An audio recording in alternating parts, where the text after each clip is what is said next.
डीजेवर नाचताना लागलेल्या धक्क्यावरून तरुणाची हत्या. बर्डे प्लॉट भागात खळबळ. खामगाव शहरातील बर्डे प्लॉट येथे एप्रिल 25 रोजी रात्री डीजेवर नाचताना लागलेल्या धक्क्यावरून उफाळलेल्या वादाचे पर्यावसन थेट खुनी थरारात झाले. यामध्ये 4 ते 5 जणांनी एका 23 वर्षीय युवकाचा धारदार शस्त्र आणि फायटरने हल्ला करून जागीच ठार केल्याचे समोर आले आहे.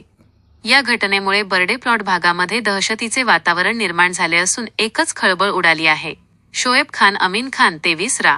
बर्डे प्लॉट असे मृतक युवकाचे नाव आहे. बर्डे प्लॉट भागातील स्मशानभूमीच्या जवळ एका लग्न समारंभामध्ये डीजे सुरू असताना युवक नाचत होते. यामध्ये शोएब खान अमीन खान हा सुद्धा नाचत असताना त्याचा एका युवकाला धक्का लागला.